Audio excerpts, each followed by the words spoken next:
Bonjour à tous, j'espère que vous allez bien. Excusez-moi pour le décalage. Donc, je disais bonjour à tous, bienvenue donc, sur la chaîne Marché tous les jours. Donc, je suis Isabelle Jante et aujourd'hui, donc, je voulais partager avec vous quelques informations concernant les réactions que nous avons dans les épreuves de la vie. Donc, nous sommes bien d'accord que la vie, ça n'est pas un long fleuve tranquille et que nous allons devoir faire face à des situations différentes, que ce soit quand on est à l'école, par exemple, dans notre vie privée, dans notre vie professionnelle. Dans tous ces cas de figure, eh bien, nous allons devoir réagir par rapport à ce qui nous arrive. Et on va tous réagir de façon différente. Il y a quelques façons de différentes. Donc, pour résumer, il va y avoir trois façons différentes de réagir. Et ça va être combattre, fuir ou subir. Donc, vous allez dû vous en rendre compte peut-être quand je suis en train de vous parler. Bien, par exemple, quand vous êtes à l'école, vous devez aller à l'école et c'est une très bonne chose, hein. L'école, c'est ce qui va vous apprendre à lire, c'est ce qui va vous apprendre à la géographie. Enfin voilà, il y a des choses qui sont vraiment très intéressantes d'apprendre à l'école. Ça va vous apprendre à apprendre et effectivement, c'est incontournable.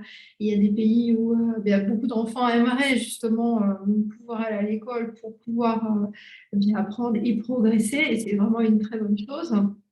Après, tout n'est pas forcément comme on le souhaiterait à l'école, mais dans tout, les choses, il y a des choses bonnes à prendre et des choses qu'on aimerait différentes. Mais ça va être partout pareil.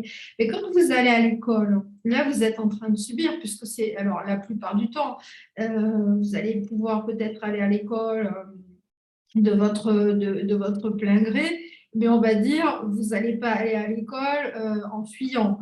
Quoique, il y a des élèves, il y en a qui peuvent faire ce qu'on appelle faire l'école buissonnière. À mon époque, on appelait ça l'école buissonnière, j'ai 56 ans. Je ne sais pas si ça se dit encore, il doit y avoir certainement d'autres façons de l'exprimer. Alors, c'était quoi l'école buissonnière? C'était quand on n'allait pas à l'école, on allait il y en a qui allaient se promener, il y en a qui allaient flirter avec le petit copain.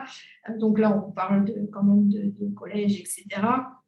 Il y en a qui allaient, j'en connais aussi, qui allaient dans les bars aussi pour jouer aux jeux électroniques. À l'époque, il y avait des flippers, des choses comme ça. Et donc là, vous allez entrer en phase de fuir. Voilà, on vous dit qu'il faut aller à l'école et là, vous fuyez. Et donc, ce n'est pas forcément la solution idéale. La plupart des élèves, vous allez aller plutôt à l'école entre guillemets, en vous soumettant, puisque voilà, on vous dit il faut que tu ailles à l'école, c'est une obligation, c'est obligatoire. Comme je le disais tout à l'heure, c'est une bonne chose parce que ça, voilà, c'est ce qui me permet quand même de pouvoir vous parler, on va dire, à peu près correctement, on va dire, du mieux que je peux, m'exprimer du plus clairement que je peux. Donc, ça, c'est des choses que vous allez apprendre à l'école. Dans toute votre vie, vous allez réagir avec ces trois phases par rapport aux épreuves de la vie. Les épreuves de la vie, c'est des trucs qui vous font peur. C'est-à-dire que dans la vie, l'être humain a des peurs. Et ce qui est logique, c'est-à-dire que notre cerveau, ce qu'il faut savoir, c'est que l'être humain, il n'est pas né pour être heureux. Vous avez dû vous rendre compte que si vous ne faites pas des efforts, vous n'allez pas être heureux. Vous êtes tout le temps en train de ronchonner. Alors moi, je suis française, donc c'est le plus près français, c'est-à-dire que nous, on est très classé râleur, et effectivement, c'est très français. Mais effectivement, dans les épreuves de la vie, eh bien, vous allez avoir donc des peurs, mais comme je disais, notre cerveau est créé pour qu'on se reproduise et pour se protéger. Et donc, pour se protéger, on va devoir avoir des prises de conscience, on va devoir avoir des peurs pour se protéger. Par exemple, si vous aviez peur de rien, eh bien, vous partiriez dehors dans la rue sans vêtements quand il fait chaud, vous sauteriez du troisième étage parce que vous n'auriez pas peur, vous traverseriez la rue devant une voiture. Donc voilà, donc, il y a quand même voilà, cette importance de comprendre que la protection, le fait d'avoir peur, parce qu'on voilà, on sait qu'on peut se faire écraser si on traverse devant une voiture. Si on se promène tout nu dans la rue, on sait qu'il peut y avoir des répercussions quand même pas très intéressantes. Et on peut aussi sauter du deuxième étage, ça va pas être la meilleure solution par rapport à ça. Donc, qu'est-ce qui se passe? Donc, on a peur de ce qui pourrait se passer si on faisait ceci et cela. Et donc, notre cerveau va nous faire réagir par rapport à ça. Donc, on va, donc, comme je vous disais, soit combattre, soit fuir, ou soit subir. Alors, combattre, bah, c'est, voilà, je vais dans la rue, je vais m'habiller et j'y vais, hein, je vais affronter le truc, je vais, etc. Fuir, bah, c'est, je vais, au lieu de traverser la rue, comme je sais que les voitures, bah, on ne sait jamais, il y a des gens qui se font écraser, etc. Bah, je ne vais pas traverser la rue et subir, eh bien, je vais, voilà, je traverse, je fais n'importe quoi, je traverse en dehors des clous, je me fais engueuler, etc. Donc voilà, il va vraiment falloir que vous compreniez que c'est normal d'avoir peur. Alors, souvent les messieurs me disent, oui, mais moi, j'ai pas peur, moi, j'ai du stress, j'ai pas peur. Ben, sauf ce qu'il faut savoir, c'est que le stress, c'est de la peur. C'est exactement la même chose. C'est pour ça que quand vous êtes stressé, vous faites une accumulation d'oxydation dans votre corps. Ça va dans votre plexus solaire. Hein, vous sentez que ça commence à coincer parce que le plexus solaire, c'est le centre des énergies. Donc, forcément, comme c'est de la peur, que c'est quelque chose qui va faire de l'adrénaline pour vous faire réagir, pour vous protéger, comme je viens de vous le dire, forcément, ça va s'accumuler quelque part. Et donc, vous allez vivre ça en permanence, c'est-à-dire ces trois facteurs, c'est normal, c'est humain. Le seul truc qui va se passer avec l'humain, donc vous allez le vivre aussi dans votre vie sociale, avec vos amis. Vous allez, par exemple, dans une soirée. Et donc, selon votre personnalité, vous allez combattre, fuir ou subir. Vous allez dans une soirée, vous êtes invité.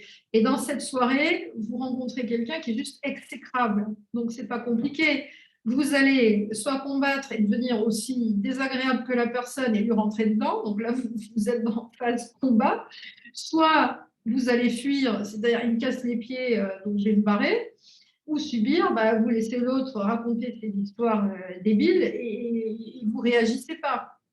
Donc voilà, donc ça, vous allez le vivre tout le temps dans votre vie de couple. Ça va être la même chose, c'est-à-dire qu'à un moment, bah, si vous n'affrontez pas la personne en disant ce que vous pensez pour que ça se passe bien, pour vous vous sentir bien, et laisser de la place à l'autre pour s'exprimer de la même façon, bah, soit vous combattez et vous êtes en train de rentrer dans votre conjoint sans arrêt, et là, forcément, à un moment, ça risque de mal se passer, à moins que lui décide de fuir ou de subir, c'est-à-dire que vous, bah, vous êtes tout le temps en mode combat, en mode défensif, donc à un moment en face, ça commence à être désagréable. Alors, il y a des couples où les deux sont en mode combat, hein, donc ce combat, donc, je suis tout le temps désagréable, je suis tout le temps en train de lui rentrer dedans, l'autre il fait pareil, donc je ne dis pas la vie de couple, le déséquilibre total. Fuir, bah, s'il y en a un qui est en mode combat, je suis tout le temps en train de lui rentrer dedans, l'autre il fuit, au bout d'un moment, il se barre parce qu'il n'en peut plus. Ou alors, subir, bah, l'autre, il est tout le temps en train d'être désagréable, de me rabaisser, de me traiter comme un moins que rien, mais je subis parce que bah, je n'ai pas la force d'affronter les choses. Donc, ça va être des modes de fonctionnement, des modes de réaction humains qui sont légitimes. L'humain fonctionne comme ça. Donc, voilà ce que je voulais partager avec vous. Observez ce qui vous arrive dans la vie. Qu'est-ce que, bah, par exemple, dans une journée, qu'est-ce que vous avez fait? Regardez, faites une rétrospective et regardez les situations qui ont été des situations éprouvantes dans votre journée. Comment est-ce que vous avez réussi? Comment vous avez réagi?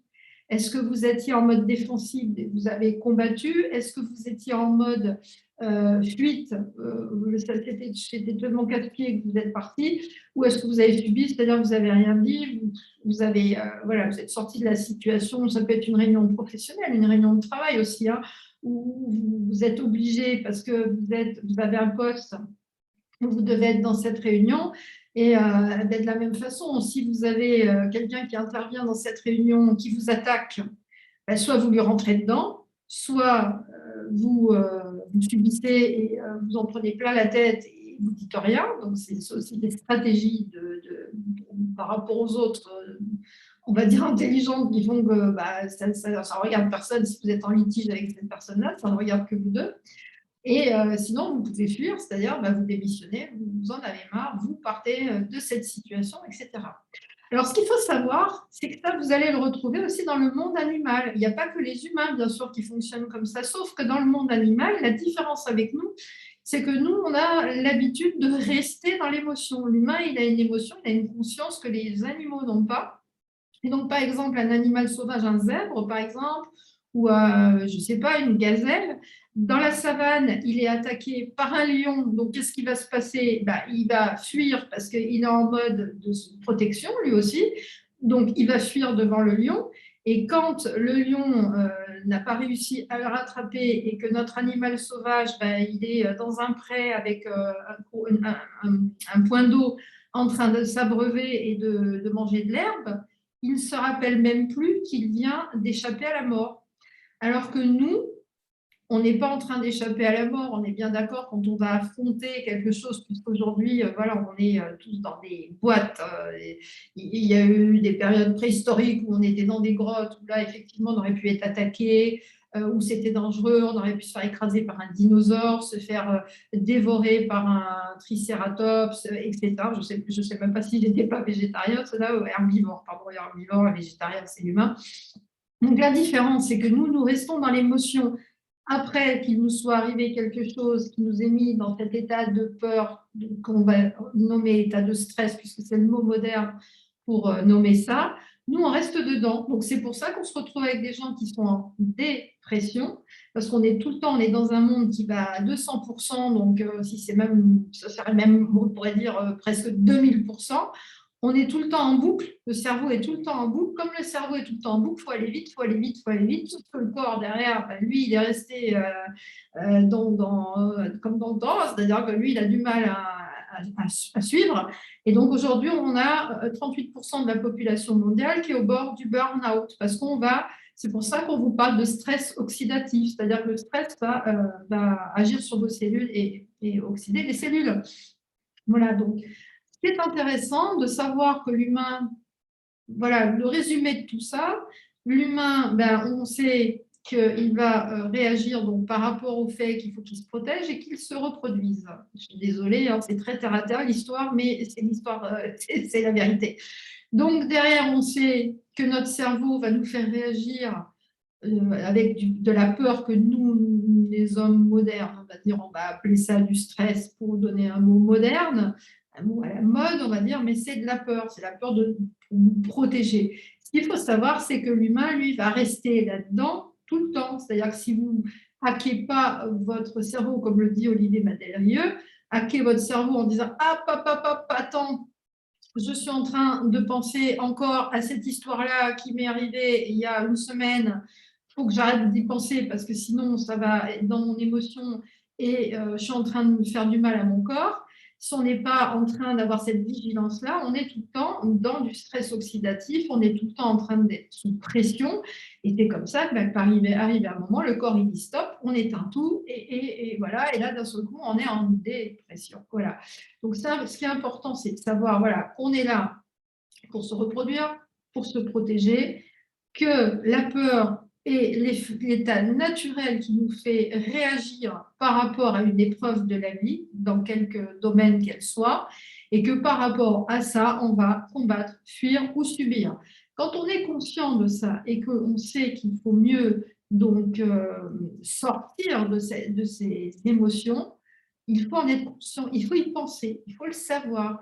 Et donc, le truc, c'est d'être en permanence en train de se dire et comment est-ce que je suis en train de réagir? Est-ce que je fais du bien à mon corps? Est-ce que je suis en train de lâcher prise? On vous parle de lâcher prise, on en entend parler de tous les côtés, mais c'est pas pour rien. Lâcher prise, c'est de toute façon, ça c'est fait, je peux plus rien y faire, c'est passé, donc je lâche le truc. Il y a un livre qui s'appelle Le lâcher prise de, je crois que c'est Yann Finlay, il me semble, Dan ou Yann Finlay. Donc, lâcher prise. Et il donne un exemple au début de son livre, qui est un enfant, je crois qu'il a une dizaine d'années, cet enfant, qui est en train de faire du ski nautique derrière le bateau de son père, qui va assez vite. Et à un moment, cet enfant, il se retrouve sous l'eau, parce qu'il tient tellement le truc du ski nautique, je ne sais pas comment ça s'appelle, il se retrouve sous l'eau. Et là, il est tellement en train de se dire, mais mon père, il va penser que je suis nul, il va penser que je ne suis pas bon, je suis à moins que rien, je ne suis pas capable de faire du ski nautique. Et qu'est-ce qu'il fait? Il tient le truc, il est sous l'eau, il est sous l'eau, il est sous l'eau. Et là, le père, qu'est-ce qui se passe? Il a peur parce qu'il voit son môme qui n'est pas en train de remonter. Et en fait, qu'est-ce qui se passe? Parce que le gosse, il tient le truc, et il lâche pas prise. Et au moment où il lâche prise, et il peut recommencer à respirer. Donc l'idée, elle est là, c'est lâcher prise quand vous vous avez compris ce que je viens de vous expliquer, que c'est notre mode de fonctionnement. Lâcher prise, il y a des trucs où vous ne pouvez rien faire, vous ne pouvez plus rien faire. Par contre, ce que vous pouvez faire, c'est vivre l'instant présent, c'est se dire, bah, là maintenant, qu'est-ce que je pourrais faire pour faire que ça se passe mieux par rapport à un truc que j'ai fait, mais c'est une épreuve, donc voilà.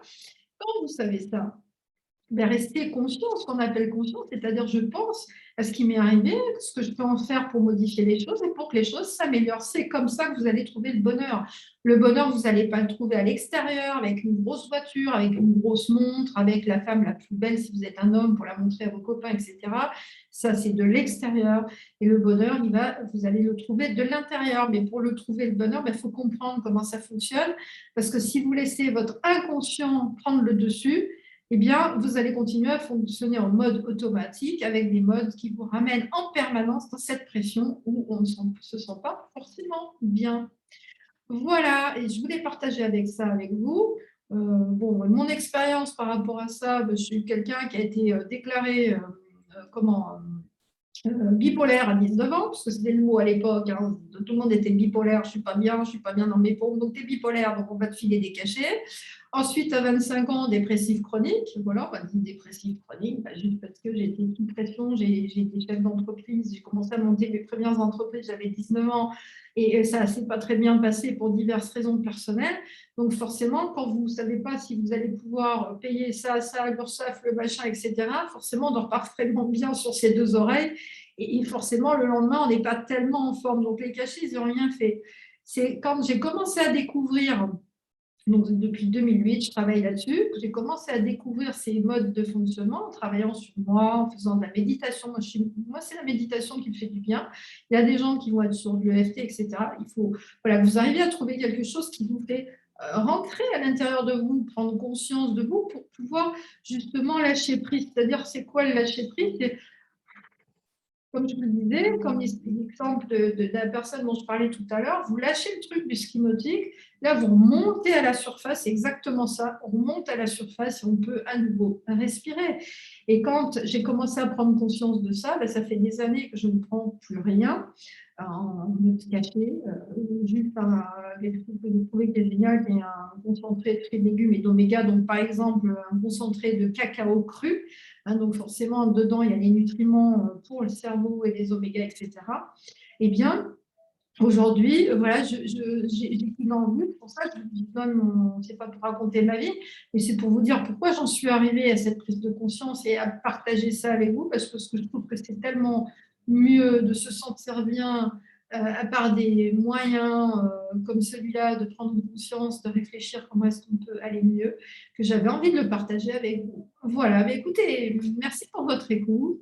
Vous êtes sur la chaîne donc Marcher tous les jours. Donc cette chaîne, pourquoi je l'ai créée? Donc moi je m'appelle Isabelle Jante et j'ai créé cette chaîne parce que j'ai souffert pendant très longtemps du fait de ne pas savoir aller vers les gens, voilà, du manque de relations. Donc l'idée c'est d'améliorer nos relations avec les autres et forcément on a des bonnes relations avec les autres quand on est bien dans ses baskets. Si vous n'êtes pas bien dans vos pompes, vous êtes tout le temps déprimé, dépressif, que rien ne va bien, les gens vous les barbez parce que vous êtes tout le temps en train de raconter ce qui ne va pas chez vous.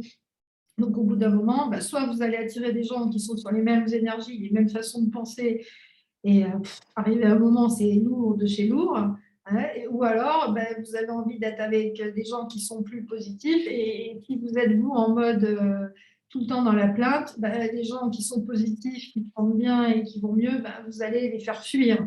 Donc voilà, donc c'est pour ça que je voulais partager avec vous ces outils qui sont vraiment géniaux. Et si vous aimez cette vidéo, si vous avez aimé, abonnez-vous à ma chaîne qui s'appelle Marcher tous les jours, ma chaîne YouTube. Voilà, mettez un partage, mettez un j'aime. Écoutez, pour l'instant, je suis dans les débuts de ma chaîne. Pour le moment, j'ai du temps pour partager avec vous, donc pour répondre, bien sûr. Comme je sais que c'est quelque chose que je vais faire sur du long terme, arrivé à un moment où bien, il y a des chances que j'ai beaucoup de monde. Et moi, ce sera un plaisir d'échanger avec vous si voilà, vous avez envie qu'on discute, etc. Voilà ce que je voulais partager avec vous aujourd'hui. Je vous souhaite une excellente journée. Merci beaucoup de liker, de partager, de vous abonner à ma chaîne YouTube Marcher tous les jours. Je vous souhaite une excellente journée et à très vite pour une nouvelle aventure d'amélioration de nos relations avec les autres. À ciao!